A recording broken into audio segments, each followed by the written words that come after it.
Welcome back, everyone, or hi, everyone. I was able to get Donovan on the Zoom, so we are going to move forward. We're running a little bit late, but we'll make it work. Welcome. For those of you who've been here before, you kind of know how this works. But I wanted to start by welcome everybody and telling you how glad I am that you're here. I want to let you know this is an interactive program, and we welcome your participation. But feel free, absolutely, to ask questions in the chat or just raise your hand and ask questions of our guests verbally. I wanted to start with a little bit of housekeeping this morning, and part of it is something that came out of the suggestions and comments that we received from everybody. And one of the comments I received mentioned that they noticed that the cafe addresses a lot of Native American issues, and they're great. They were grateful that we do that. I wanted to let everyone know that is intentional. I want to expand on that and clarify a little bit. It's intentional. Every first episode of every month on the schedule is devoted to Native American topics. I myself am not Indigenous, therefore those stories are not, Native stories are not mine to tell. I am, however, incredibly fortunate and grateful to have the platform upon which those stories, the history, the culture, the lifeways of our Lakota, Dakota, and Nakota peoples can be shared by those who are able to and who deserve to tell them. So I think it goes without saying that our nation was built on a great cost to the Native peoples, and this program seeks to extend our gratitude for their contributions to and their sacrifice for the land upon which we live. Now, this program is designed to open up conversations about a variety of issues, primarily those that are diverse, important, and sometimes difficult to talk about. But we also like to include some levity by fostering discussion about topics that are less heavy and just plain interesting. Like if you had a thought of like, I wonder why that is, that's the kind of stuff we want to talk about. So the upcoming topics for Humanities Cafe are listed on our website. We invite you to take a look at them. And in the same vein, we invite you to send your suggestions of what topics you'd like us to research and discuss with knowledgeable guests invited to lead the conversation, like this one. This program is, for me, truly a labor of love, and for the South Dakota Humanities Council. And we thank you for your participation, your support, and your feedback. Now, today marks the first episode of February, and today's topic has been living in my mind since early October of last year. December 29th, 2025 marked the 135th anniversary of the Wounded Knee Massacre. 135 years is not that long ago, and it remains a very relevant part of our history, both as a state and a nation, but it's an ever-present and ongoing source of heartache for our Native peoples. Recent legislation out of Washington, as well as a controversial decision from the Department of Defense, have brought the massacre again to the forefront. And we're going to talk about it today, about the massacre, the memorial, the land, the future of Wounded Knee.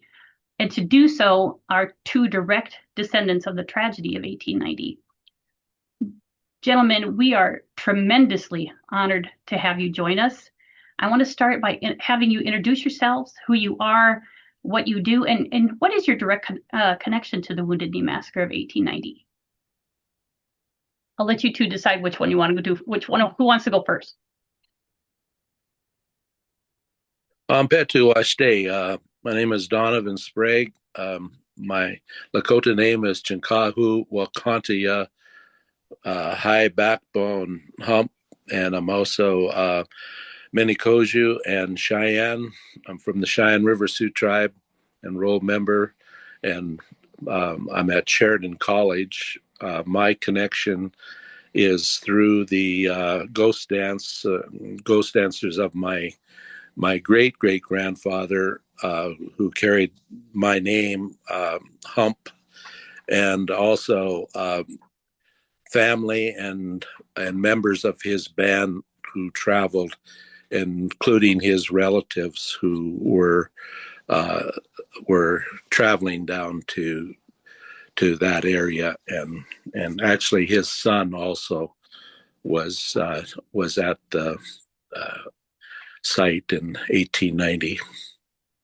Okay. Cedrick? Yeah, good morning. Here you are. Hi, my name is Cedrick Broken Nose. My Lakota name is Zuya Chikala, Little Warrior. I'm born here in the Pine Ridge Indian Reservation, and I, I was told by my grandmother and grandfathers that each time you represent yourself, they said you represent 16 of your great grandmothers and grandfathers. They said, so that's why I always remember that, when we represent ourselves somewhere in public or now, like here in Zoom in public. And I'm sure that there's a lot of you there that I don't know you, and you probably don't know me. But with that, I represent myself, and I am part Wajaja. I am part the wood with the Si'Tanka Ta Oyate, that's the Ho'oju, and I am the eighth descendant from our great grandfathers. That's Chief Bigfoot's grandfather from there. So Chief Bigfoot is probably my sixth grandfather up, and where I come from is here in Oglala. I'm Oglala Lakota enrollment, and that's where I'm here. I'm living, and also past January, I kind of celebrate my own of working in the field of alcohol addiction field, human services for 37 years. So I've been a long time, and also here in our areas, sobriety, alcohol and drug free are very honorable. So I have at least 32 years of that sobriety and working in the field still. So today I'm here, sitting in my office, of helping people, so, and recovery and healing. So that's what kind of put me back into that when we're recovering from our own addictions, our own, pathway of hardships or from the past, what happened. And that's where I found out that for my personal that we have to heal intergenerationally, generationally, and what happened. And that really took a toll on my family, my mother's side, maternal side, of what happened to at the massacre. It's not a battle, it's a massacre at Wounded Knee, and how our great grandfathers passed away there, and grandmothers, and the babies, that are supposed to be our grandfathers and grandmothers too, you know. So with that, I am a descendant of not just Chief Bigfoot, but beyond that, descendant of Buffalo Horn War Bonnet, which he was born in 1730 and somewhere, and so that's why I have all the documentation for me, and that was made for me by my grandmother. So I really appreciate that. So thank you. Thank you. And we appreciate you joining us today. Me specifically, I wanted to do this right, and so I'm grateful to have you. I want to start, and I apologize to everybody for the late start. So we're going to jump right in. Donovan, you are an historian, so not only the familial connection, but you also have the historical background, the studies. Tell us about the massacre itself. Who was involved? What led up to it? What happened? Well, I think there was a lot of of course warfare going on, and to back up, we had the Greasy Grass Battle of the Little Bighorn, and some of the soldiers who would end up at Wounded Knee, their patrol area later became that area of Wounded Knee. So that was remnants of the 7th Cavalry who, had very bitter feelings, towards our people, afterwards of naturally what had happened to the soldiers. And of course, you had a gold discovery, in the Black Hills along with that, and wanting, need for land as the non-Indians perceived, and making a treaty. All this came right before an 1868 treaty to really, reduce the land, as well as later the 1887 General Allotment Act, which also set up quarter sections of land in that, and allotted land, and then surplus land was taken. It said, everybody had their land; they don't need the surplus land, which included a lot of western South Dakota. And so the thing that goes hand in hand with this also, as we move up into, say, the month of December 1890, is of course, the ghost dance goes right with this. And there was a movement and attempt to stop the ghost dance. The authorities and the federal agents, they perceived this as a threat and threatening. And if you were dancing, it basically, their interpretation was kind of like, well, they're ready for war. They're going on the warpath, And so it was not realized that it was a religious movement that came from the teachings clear over in the west of Wovoka, who was a Paiute Indian. And our runners traveled over there and learned the ways of the ghost dance. And they brought that through the plains, and the different tribes on the way adapted the ghost dance in different ways, slightly, but it all had to do with religion. And it was really a time of desperation, and a time of hopelessness, of being subjected to the reservation. The proud warrior who was a hunter provider for the family was now could not leave the reservation without a pass. You couldn't leave the reservation, and so then they're dependent upon the government also for food. So that's where the cattle come in, beef issue. So the man would go down, like once a month and shoot the beef, and that was about all he did. He was idle, and his role was gone. So I know I compliment Cedrick for his work, and like the field of healing and wellness and all that. And I also am a trainer in that field as well, for a certified training in the Dakotas. And, there's a lot of historic trauma involved with this, and there's a lot of displacement of the family, and not only the man's role is gone, but a lot of the studies show the men turned to alcohol a lot right then.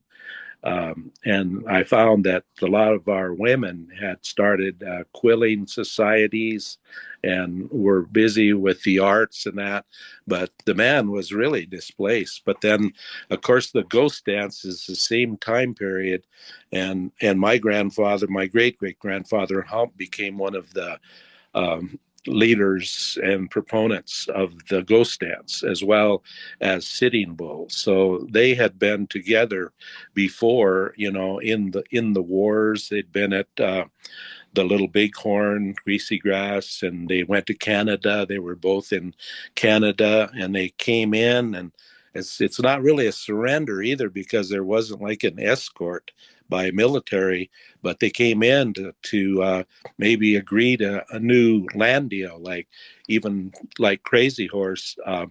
They led him to believe that they would probably get a agency located somewhere around the Powder River area of Wyoming, and there never was really a plan or authorization to do that. So the ghost dance becomes very big, and agents are determined to stop this, and so they'll arrest people. They basically barred the religion also. They barred the Sundance. There's posters, no sun dancing. So everything went underground, and people like Sitting Bull and Hump and Kicking Bear, all those people, Short Bull, they went underground with that because it was illegal. So my grandfather Hump went in. A lot of his areas that he practiced was down in the southern part of our reservation, but also in the Badlands in the stronghold area. And that was off our reservation. So he was breaking the law technically by leaving, but he left the reservation all the time. He was clear up in the northwest South Dakota, the Slim Buttes up there, not the Pine Ridge Slim Buttes, but hunting. And the agents at Standing Rock to the north of us, where Sitting Bull was, they had a very strong agent, McLaughlin, who was determined to stop this. So the ghost dance. So he sent Indian police out to Sitting Bull's cabin, and a highly volatile situation, which the arresting team also included some relatives. But in this situation, they went to his cabin, and ultimately he was killed that day on December 15th. So that's what goes hand in hand with the later massacre, because from December 15th, those ghost dancers fled down to Cheyenne River, and in shock that the great leader Sitting Bull was gone, and they joined my grandfather Hump, and so they stayed with him for a while, and he took a few hundred into the agency. Our agency was Fort Bennett, and he had been with General Miles. That's where he surrendered earlier up at the Tongue River Cantonment in present Miles City, Montana, before he went to Canada. But anyway, Miles got word to him to bring the ghost dancers into Fort Bennett, and they were very surprised. They thought there's no chance of that, but they sent scouts out and they found him, and surprisingly, he brought the people in, and he'd also met with his cousin Spotted Elk, who became more famously known as Bigfoot, Si'Tanka. He met with them, and my great grandfather was Felix Benoit, was the agency interpreter. He had been to the Hampton Institute, learned English, and he was the interpreter between Spotted Elk and his people before they made the trek from basically Cheyenne River down to Wounded Knee. And when Hump and them left, they told the agent, well, he's bringing his people in the morning. And instead, there was a change of plan, and the band took off. Early that morning they took off, and Si'Tanka, or Spotted Elk, was very ill. Also, he was sick. Put him on a wagon, and they traveled. And they thought, well, we can cut them off, And they took another route, which was not the regular route, and so that's why they were never detected until they ended up over north of Porcupine Butte, there where Keeley Radio is, and I used to manage a station there too, so I was very involved with the riders coming through and all that. But with Sitting Bull gone now, my grandfather could have been killed the same way to stop the ghost dance, but our agent was I would say weaker. Like, he wasn't like a iron-fisted Agent McLaughlin. And his reports say, "Oh, I fear Hump. We just leave him alone. He's not committing any depredations against the white people. He's off the reservation. He's doing ghost dance. He won't accept Christianity. He doesn't know the English language." All those were strikes against him. Yet his honorary position was the chief of police at our reservation. So people from Washington would come in and they'd say, what's going on here? We've got, like Crook to them, they'd say, here's your fine chief of police here. He's a ghost dance leader. So anyway, those are some of the events that led up to the travel and trek. And so when I look at the memorial down there, I just mentioned some of our people, but it's all full of our names from our community, because our community of around Cherry Creek, Bridger, Red Scaffold, Takini means survivors. They came out alive, that community. And a lot of people who were wounded died later. There were even people, in my lifetime that had lead and bullets, still under their skin and still getting around. And so I've interviewed those people, talked to them. And so we share this information, and, it's very difficult. And I guess because of all of my research in that too, I did want to include the day is important for me, December 29th, because also I was given my Lakota name, one that you have to earn, not just a name given to you, but I was given the name High Backbone Hump on Wounded Knee Day on December 29th. And so anyway, I hope that's a little bit of an introduction. And we've got a highly volatile situation now down at Wounded Knee with the 7th Cavalry, and a gun goes off that nobody knows for sure what side fired that, and then all that unleashed the whole firing and commenced that. Well, and you mentioned the 7th Cavalry, and I think it's important to note that was Custer's regiment. And a lot of the accounts that I've read, in terms of the research that I've done, there were soldiers that said, this is our revenge. It was revengeful. And I wanted to go ahead. There was a lot of alcohol involved. We talked about wellness, mm-hmm. And the other part too is with all that is historic trauma today. That's being proved as, there's a lot more to that for the problems that people had today and the past few generations due to the stories from their relatives of what happened to them in 1890. Well, I think too the thing that jumps out at me is, like, sometimes it seems like there's a little wishy-washy about how many people actually died at Wounded Knee. The government's own accounts. I have a list of books that I'm going to include in the chat that were important to my research, but the government's own accounts indicate 306 at a minimum. And so when I think about the atrocities that were committed there, I want to read a quote that was listed in the Black Hills Weekly Journal in February of 1891. Just so this puts an exclamation point on what happened there. They say it was all right for the troops to shoot down the warriors who brought on the fight, but that they were not warranted in killing defenseless women and children.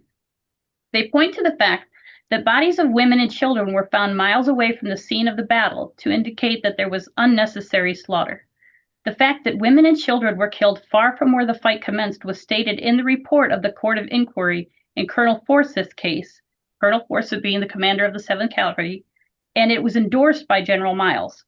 The journal's informant states that the bodies of one squaw, 2 little girls, and a little boy were found 5 miles from the scene of the fight a week or more after that event. At one spot near the battlefield were found the bodies of 5 girls, probably from 9 to 19 years of age. All had their blankets drawn over their faces, evidently to shut out the sight of the soldiers as they advanced to fire upon them. So I don't think there's any question as to what a horrific event this was. They say, it's hard to determine how many exactly were killed. Well, the government's own accounts said 306 were that just at that time. So what was the government's narrative in terms of justifying it? Was it because they were saying it was a necessary engagement because of the ghost dance making the Lakota warriors so dangerous? Was that their justification? We'll let Richard talk more so I don't take up all the conversation. Cedrick, what can you tell us about that? Okay. Thank you for acknowledging. For well, you know, we can't just explain everything one day here, 1 hour. Yeah. But we can start. We can sure touch base on some things that really happened with the stories of in the past from our great grandfathers. Written. You know, my great grandfather named James Pipeonhead. He was 12 years old. In that. Coming down with his grandfather, Chief Bigfoot, and his one brother, he Crow, and then the other four were his cousins that sat with him in back of the wagon because of Tonkashila, our great grandfather, was sick, so that's how he was in the back of the wagon.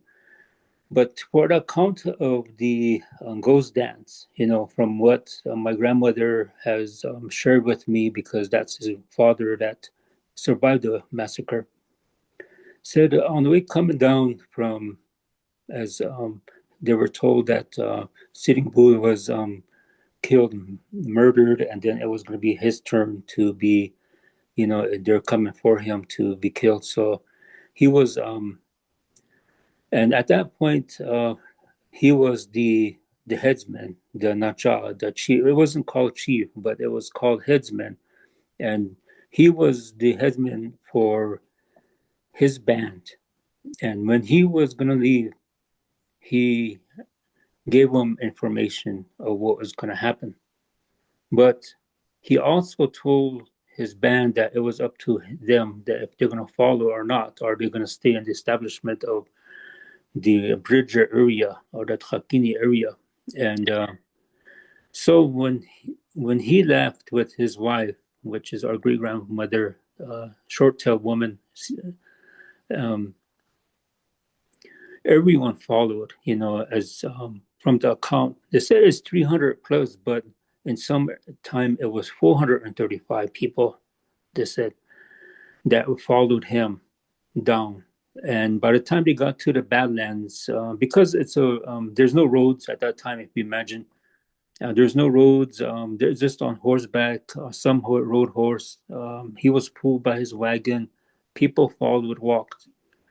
By the time they got to the Badlands area of, and there they rested, and but they heard some singing, and here one of the warriors went up to the because it was on top, and seeing and hear there was ghost dancing going on. But by that time, because they're on a run, they don't want to stir anything up. But the warrior was being identified by the dancers up there. Maybe it was on top of the cliff of the stronghold area. And so they came down, and then they seen our Chief Bigfoot laying there. But he talked with them, and he told them what's going on. So they said, well, we're going to pray for you. But at the same time, they gave him a token of a metal medallion, which was found in the caves, only in the caves at that time.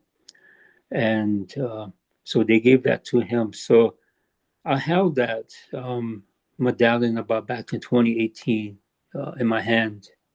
And it was a very powerful in the way it felt, because it has been over 100 years. And so he kept that. Our great grandfather, or Chief Bigfoot, kept that, and because it was given to him by the ghost dancers.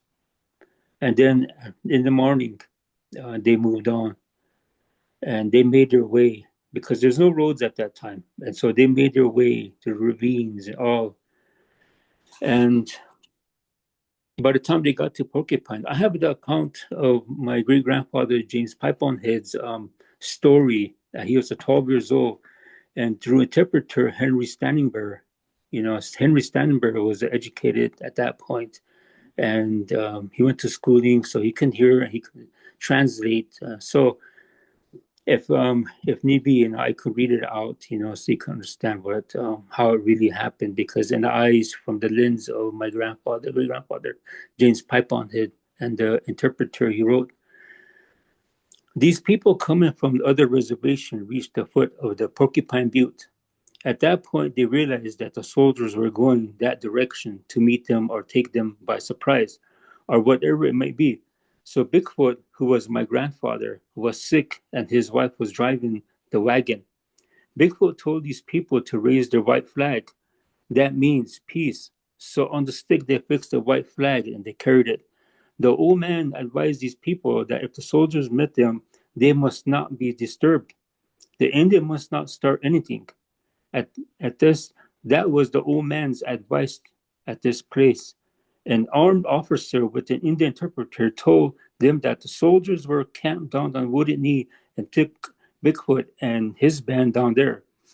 Bigfoot was camped at some point on Medicine Route the night before they reached the butte. That day they came down here and the soldiers took Bigfoot off to one of the soldiers' tent for care. That night, I first visited my grandfather, and some of the Indians visited him. The next morning, the Indians were issued a little hard bread for rations, and then followed that there was a request or call that all the Indian men should get together in some spot or some point, which they did. I was a boy. My grandmother asked me to take some tobacco over to Bigfoot, where he was lying. So I took it. Of course, at that time, the Indians were completely surrounded by both cavalry and infantry. I delivered the tobacco to the old man, and he was laying there in the center of all these Indians at that time. And it said, all the Indians were unarmed. All the weapons were taken from them, and Bigfoot told me that I had better go back to grandmother and to where the women folks were. Just at this moment, there was a big noise. I couldn't see just what it was, but it was sounding like quite a number of gunshots together. This I knew it was guns fired on us. When these soldiers started shooting, I started to run towards the hillside. Over there at a distance, I came across the little boy. I took the little boy by the hand, and at once someone came at the other side of me and took hold of my hand. This was my mother. She had a baby on her back, my sister, but this girl that was carrying on her back was shot. While we were running, we saw and the ground dust flying. Some of the bullets struck near us. We managed to get around the line and escape to the direction. Okay, that's his account. That's my grandfather's account. And he wrote this. Henry Standingberg wrote this for him. So this came through down generations, and my grandmother had it, and then it came to me, and so I have this and how this account. And since then, my grandfather was the James Piponhill was the starter of the Wounded Knee Survivors Association. That's he is the one that started it, and I always will go back to the story because this is from his lens, from his eyes of what happened. And I think those are the stories that are important, not necessarily the government's account or hearsay or whatever. It's those types of stories that are so important to be told. And there is a question in the chat. There's a couple of them. So was it a fight or just a massacre? And then who maintains the Wounded Knee Memorial? I believe in 1990, it was considered a battle up until Congress declared in 1990 that it was indeed a massacre. So it took 100 years for them to acknowledge what was kind of already out there in all of the stories, like what you shared with us, Cedrick, and what even the governmental reports indicate was legitimately a massacre. So at the location of the massacre is a Wounded Knee Memorial, which is an obelisk on a hill overlooking the site, right? And I think it refers to the event explicitly as the Chief Bigfoot Massacre. But the land itself, there's a little bit of controversy about the land, right? Because it was owned by a private party up until, oh, geez, I don't even remember the year officially now. But it wasn't that long ago. And the private owner wanted $4.9 million for the land that was valued at $14,000, I believe.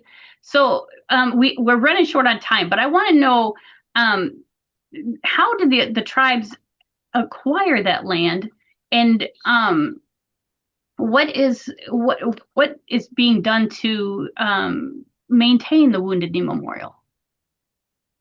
Okay, back in this is a long time, talk to, for years and years of generation after generation seemed like, and then by 2017 through 2022, it was going to be sold by the actual the landowner. But by that time,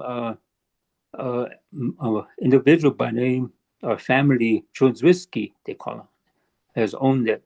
And then by that time, in 2022, it was, he wanted millions, but eventually through, because of the BIA and our reservation lands through federal, you can't sell lands that much. It has to be, appraised, and then how the BIA will, okay, this is how much it's worth because of, so it came down to like $500,000, so 5.5, and with that, I was part of that by that time, really, and Harold Fraser and Kevin Killer were the presidents at that moment. And then so Kevin Killer said, well, we'll offer this much, half of that, 250,000. And then Harold Fraser will, 245 or something like that.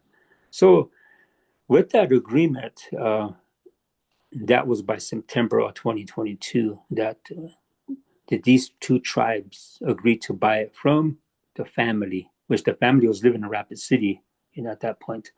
But so it was a female, the wife of. So they purchased it, and then from there, how it came to be was that was the land sale, but also it became to be the sacred act site or sacred act, of the very first bill that came, HR 3371. If you log in, and then you'll see that in 2023, I myself, by that time, Frank Starr comes out, current tribal chair. We both traveled up there, and how it came to be, I just didn't volunteer to be there, but it's the Si'Tanka Ta Oyate, the descendants of here, who had major meetings, and then I was appointed as the designated spokesperson, because as a spokesperson, we were one quality. It was that we speak Lakota. That I'm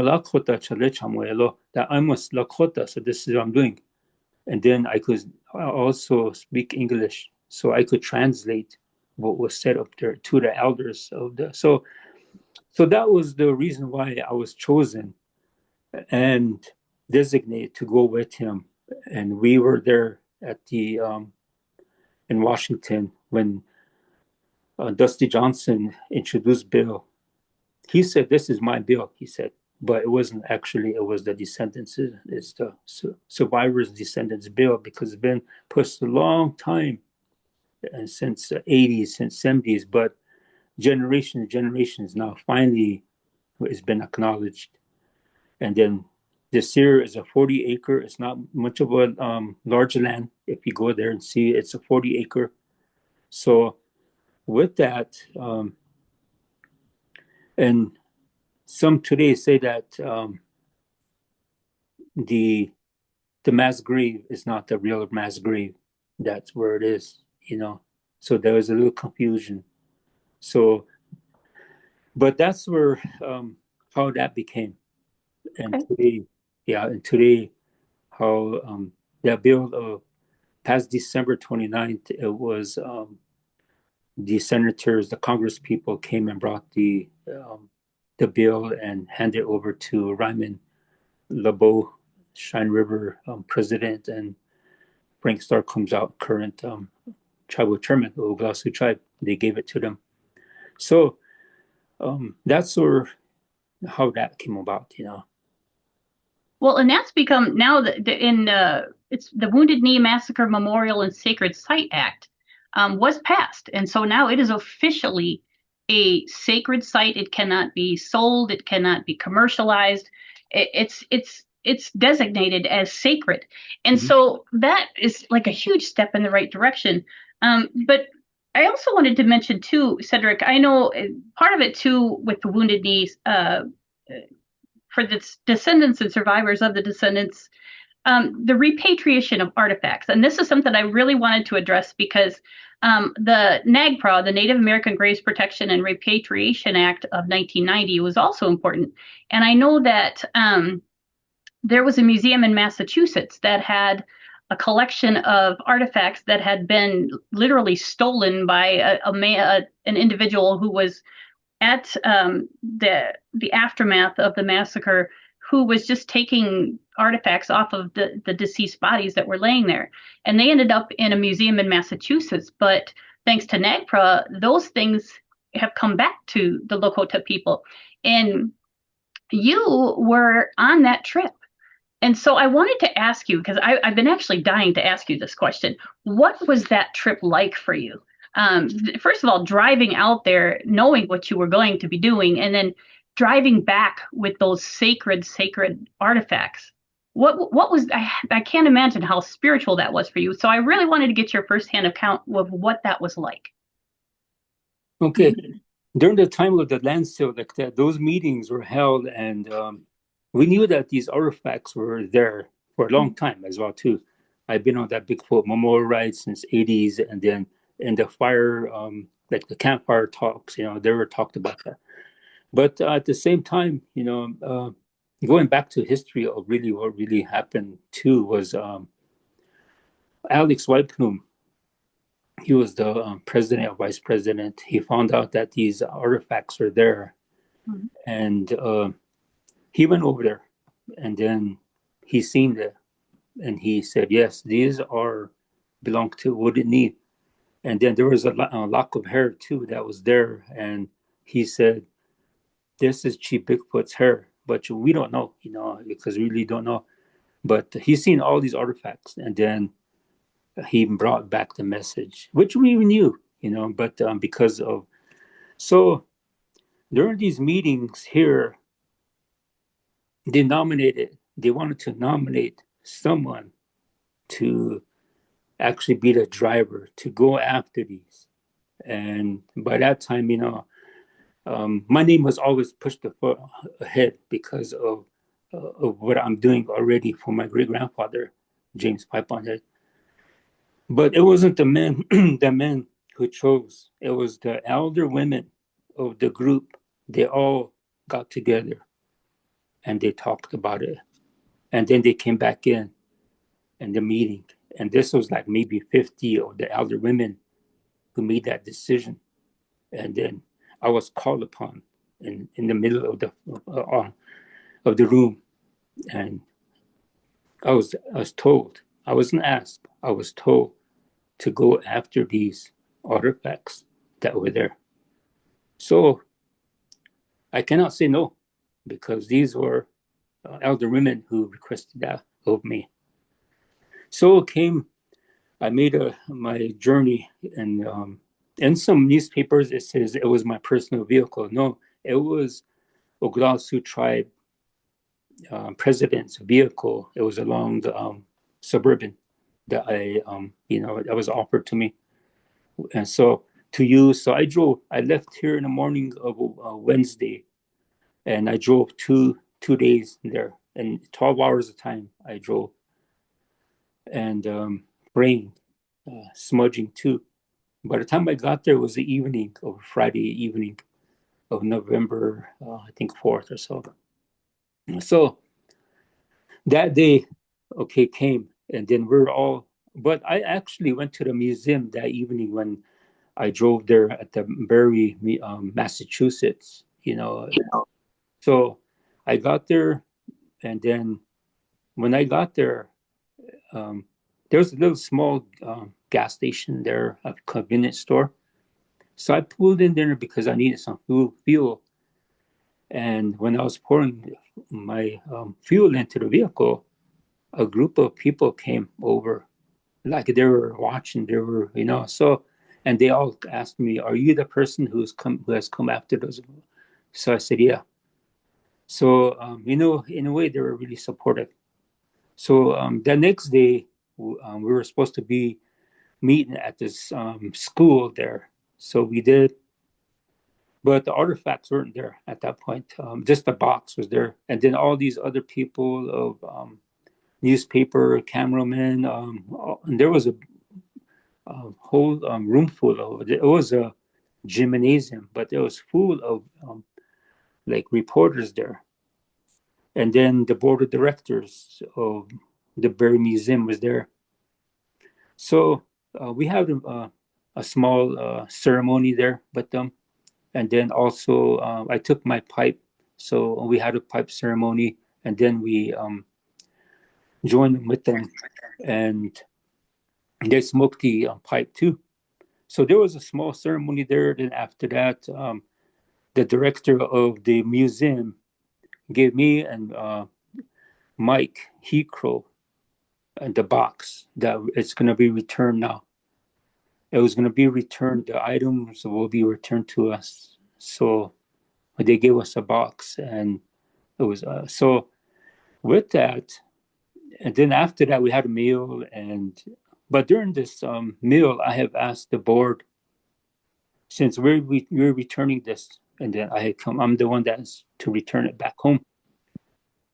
So I have requested, can I receive those boxes, items tonight, so I could make my way home?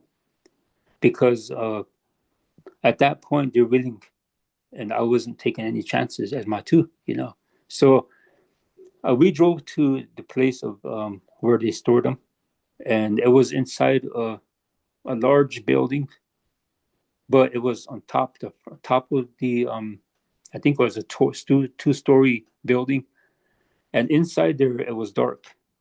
And during this time, I guess the items are always there, never seen daylight, never seen the air or felt air. But only time the lights will be turned on is if there was a contributor for the museum to see it. So if they pay to go there, they'll, and that's a rare thing.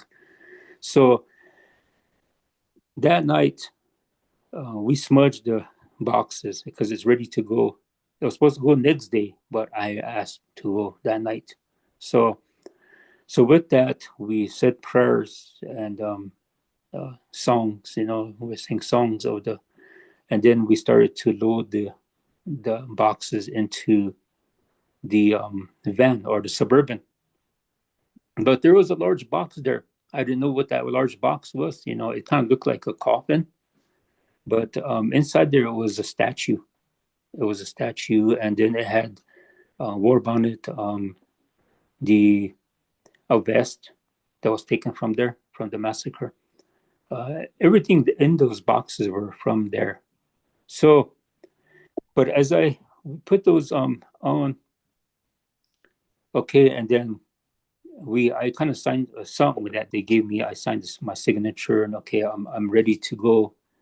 So, but I wasn't alone at that point. There was a designated people with me, but elder spiritual advisors that were there, made their way in the airplane, at the airport. They made it in one day, which it took me 2 days. So I made my way back that night, Saturday evening, and then somewhere in, I know I went out Massachusetts that night, and then somewhere in New York State, I spent the night. But I could not spend the night without leaving these boxes inside. So whenever I look for a motel to stay, I had to make sure that it's a walk-in motel that I can walk in, walk out to my, just right there, the vehicle will be there. So that was started this journey, the journey of bringing the items back. When I very first time sat in the vehicle with these boxes in there, I have smelt old. Anything that you smell old, like they call it poon, they call it smell like dirt. That's what I smelled. And all the way through New York State, and then into Ohio, it was that way. But the next day, when I went hit Chicago area, Illinois, coming back through Iowa, things started to change. I have all of a sudden start smelling sweet grass or something very sweet. And the smell of that oldness changed to something like it was alive now again, becoming alive. So I smudged, I prayed, as every 100-something miles I'll stop, and as I gassed up too, filled up, I will smudge the vehicle, and then I'll continue. But one of the accounts that I have always told was that by Iowa line, I was coming back about 7-8 o'clock that night. Something hit my vehicle. I thought it was a bird that hit the vehicle. I thought it was something that it just thumped my vehicle. But so I didn't really pay attention. But the second time it hit, it was a very loud hit inside one of the boxes. So I stopped. I immediately stopped alongside because it's interstate. And then I looked around my vehicle, but there's nothing, so I smudged again. And then I left. Half hour later, that happened again. Something really started to knock on these boxes. And at that point, I realized that these items here they know they're going home now. They're going back. And the spiritual things that started to happen inside these boxes. And so I prayed, I smudged, and I talked to these boxes. I was just like, okay, we're going home now. You're going home. So it was like that all the way from that time, and I made my way back to Sioux Falls that night. But during the street lights come, these were silent. But as soon as I get into darkness on road, it started to happen. There was a box it was a war shirt there that's in there. That box, I literally moved around. It literally, moved around. And whatever inside those boxes, I thought, and these are some sacred items. These were, so as I made my way back home with that, I told that to the elders. And sure, when we opened these boxes a few months later during the spring equinox ceremony, we have seen female dresses, baby items. There are blood on them, the bullet holes on them. The war shirt I talked about there's blood on them. You can even though it was 100 and some years, you could still on the hair of it was still blood on that. So all these items that were brought back, they're back home now. They're in Kyle right now at Piawichoni College, and they're at the basement. But every now and then, one of the workers will, contact me.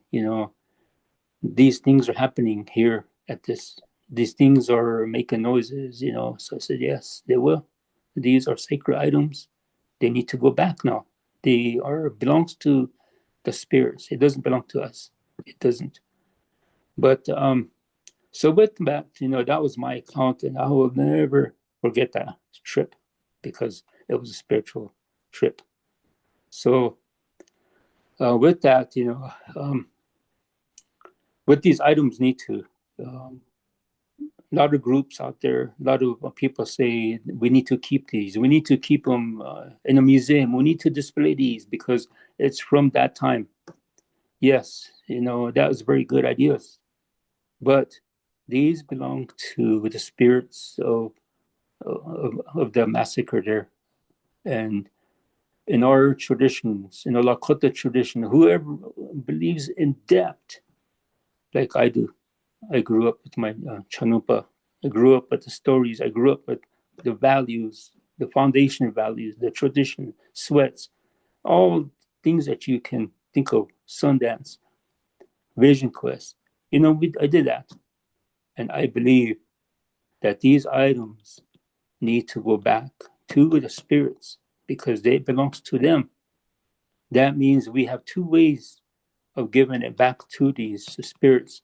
One is we always burn our deceased, items. Whoever belongs to, like my grandmother died, we have to burn her clothes. We have to burn everything. My mother died, we have to burn all hers. My father died, we have to burn all his. It's like that. We cannot keep things because it belongs to them. There's sweat on them, on these items. There's blood on them. And it were taken away disrespectfully. It was taken away disrespectfully by the cavalrymen who sold it to the shoe salesman in Omaha. So these were trophy items for the cavalrymen, but these are items who were, they took disrespectfully took it from the bodies before they were buried, or they were just thrown into the mass grave. So that's one of our teachings and values, is that our Lakota way, the three dialect way, Nakota, Lakota, Dakota, we always burn our loved ones' belongings, except for like peace pipe, except for things like that can continue on forward. So in those boxes contain 17 pipes, 3 tomahawks, a bow and arrow, a set. So these can go forward, but the item with the clothing and all those that have sweat on them, that have blood on them, they have to be burned, or the other is to bury them. So like they always say in Christianity, and dust to dust or ashes to ashes. No, that's the way it is too. We have to give these items back to them. I mean, that's my belief. And there's all these other groups, individuals who don't think that way. They want to continue on taking this. It's only hurting our people by keeping these items.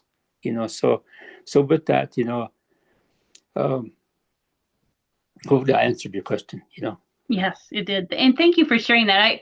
When I read about your group and you specifically, and what with the Berry Museum and stuff in Massachusetts, I really wanted to know what that felt like for you, and I appreciate so much you sharing that with us because it kind of touches at my heart. Donovan, yes. Yes, I had a comment also.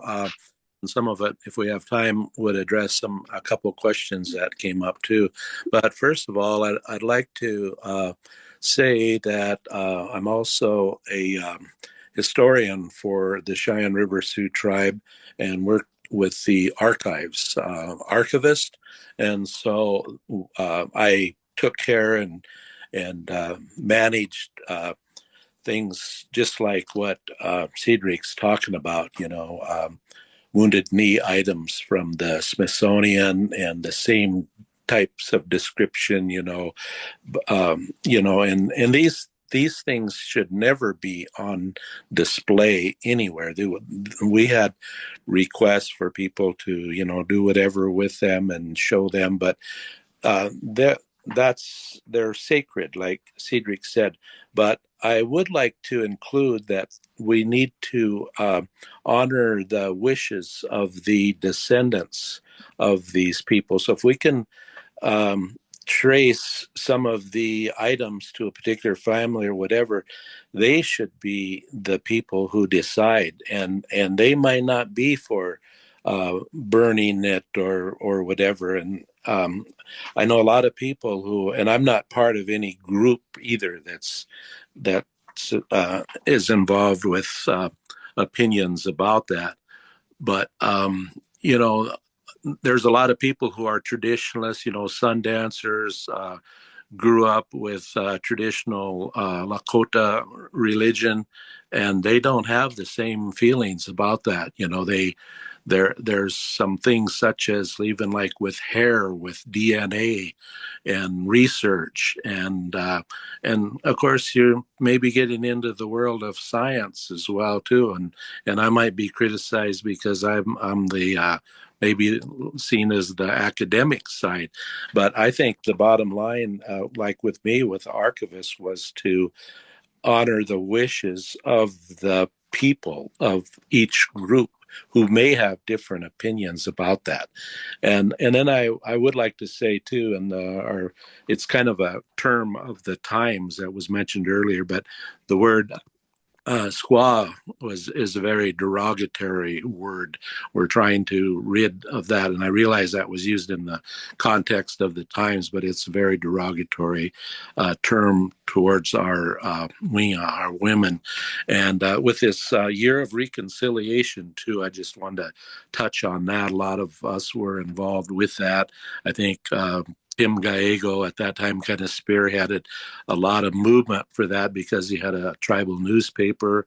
But in 1990, the governor at that time, Mickelson, proclaimed a year of reconciliation, and that was a great thing. It was a lot of people got involved and upbeat about that, and then some things that came out of that were there was a working state holiday was declared on December 29th for in honor of Wounded Knee Massacre, and the other date was June 25th was also recognized, which is the Greasy Grass or Battle of the Little Bighorn. Also came about from that. Columbus Day was changed to Native American Day. Whoopee, South Dakota, the first one in the nation to do something like that. And there really was this movement towards better understanding between the races, I would say. And then, unfortunately, Governor Mickelson dies in a plane crash. And with that, a lot of people said that down went the whole reconciliation effort. And following governors and that, they did things like ended the state Indian Affairs Office, which was established, and to a lot of people, that dream that was there has never been, picked up and revived like it was. So, just wanted to add that. Thank you for that, Donovan, because that's something too. And with part of what we do here at the Humanities Council, I mean, we're but a small voice, but we're a voice nonetheless. And whatever we can do here, and in furtherance of that reconciliation of any kind, by all means, we are happy to do so. It's been a long time coming, and we join the fight. We stand with you in making things right and in doing right by our Native peoples. We have gone over time because we got started late. I let it go. So we have done our hour. I have so much more. I see a comment in the chat about the Wounded Knee Medals of Honor that's the controversial decision by the Department of Defense to allow those medals to stand. That's a discussion we weren't able to get into at this point. But what I wanted to share with that is that although Secretary Hegseth said this is a final decision, it's only final as long as he is the Secretary of Defense, in case anybody's wondering. Once he leaves office and when new secretary comes in, this can be addressed again. Another piece of that is that if an act of Congress declares that they are to be rescinded, in the case that there's a massacre, and they have declared this a massacre, then the Medals of Honor would be rescinded. There are pathways forward. We look forward to standing with everyone in the fight to make that happen. I think that's the final hurdle to jump in terms of getting the honor and the respect deserved to the victims and the descendants of the Wounded Knee 1890 massacre. We are out of time though, and I just want to thank everyone so much for joining us. Donovan, Cedrick, thank you. It's been an honor to have you. I do want to tell everybody, it's a long way down the road, but on June 4th, we're going to have a discussion similar to this about the Battle of the Little Bighorn, Greasy Grass.